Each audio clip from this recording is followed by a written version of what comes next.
Hey guys, welcome back.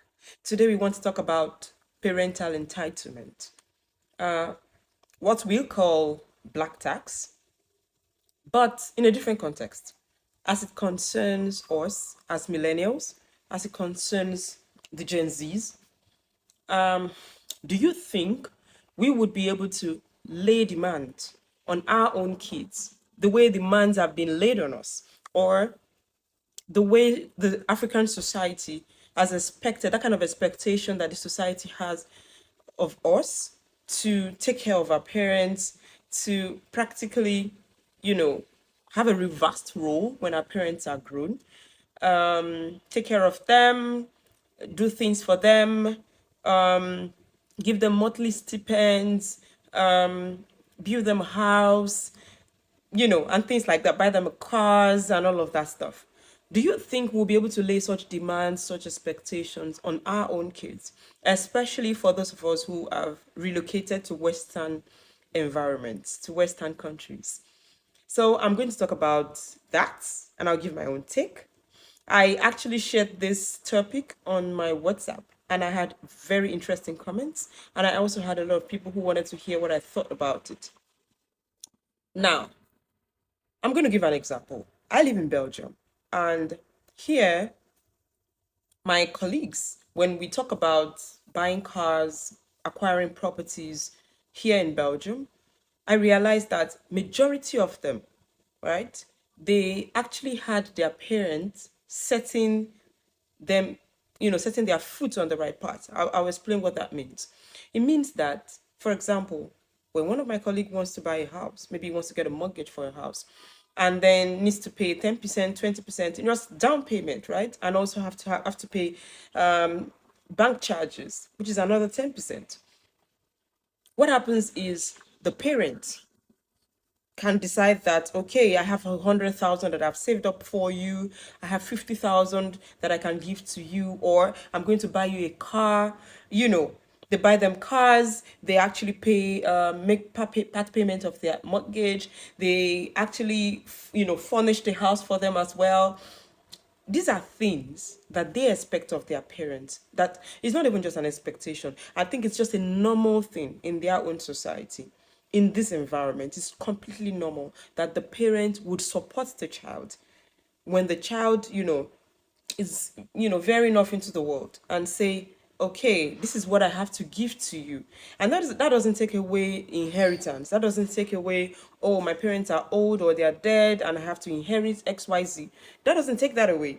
This is just their obligation towards the child when the child is veering off on their own, right? To set the feet of that child, just to say, okay, my child, you don't have to worry about this because you're just starting off.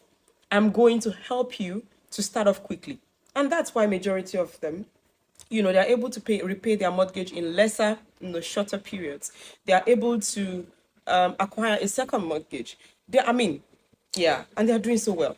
So, but that is not obtainable in Africa. You can agree with me. It's not obtainable in Africa. In Africa, well, it's not obtainable if you are not from a very wealthy home.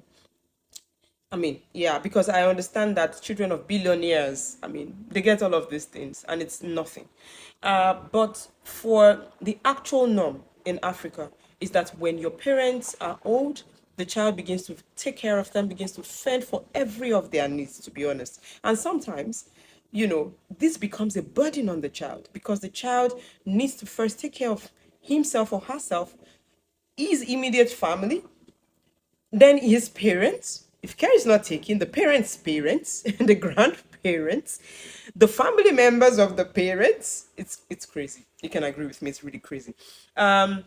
So I'm saying, now imagine my child growing up in Belgium, growing up in this environment, and then having her peers, seeing that her peers, their parents are buying them cars, their parents are saying, oh, take this 50,000 euros, for your mortgage to settle down in your new home, or I'm going to buy your electronics for you or your furniture for you. And then she's like, oh, wait, really? That's what your parents are doing for you?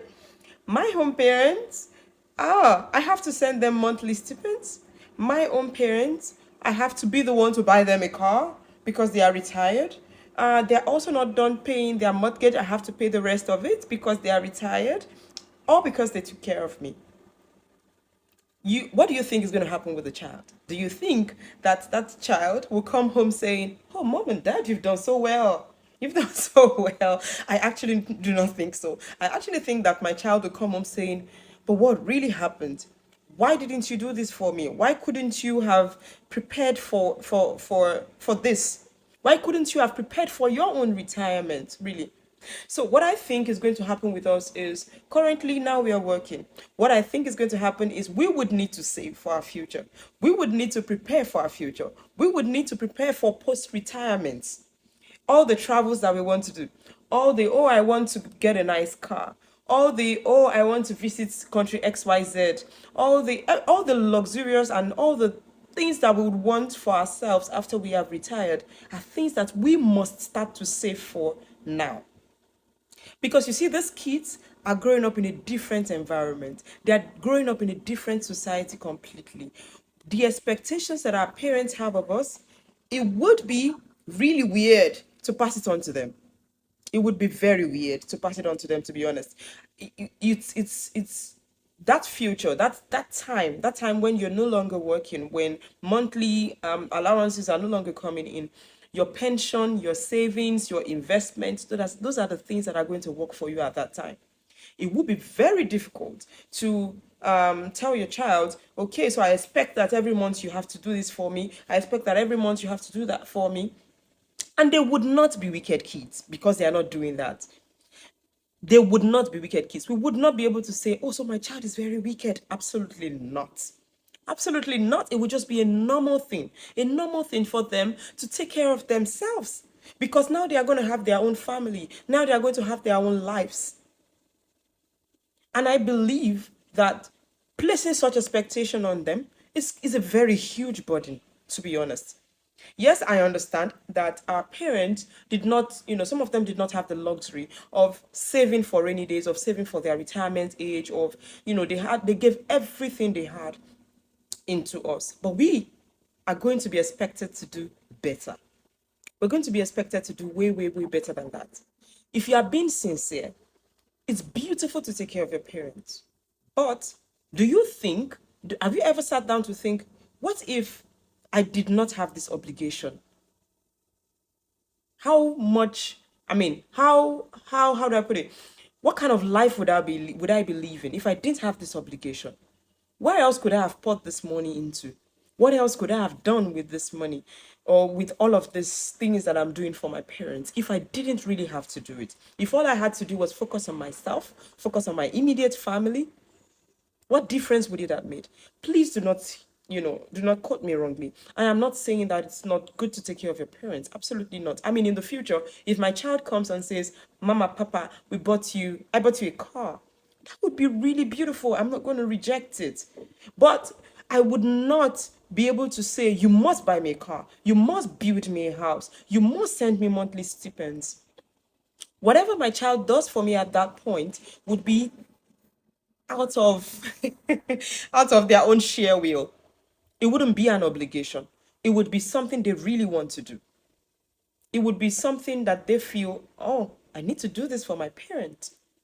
But I would not be surprised if that doesn't happen. And I would not take it against my child if that doesn't happen. In the comment section, I would really love for you to tell me more. What do you think? What's your own perspective about this topic? What do you have to say about it? Contribute. It's supposed to be an interactive topic. Contribute and let me know what you think. Until next time. Bye guys.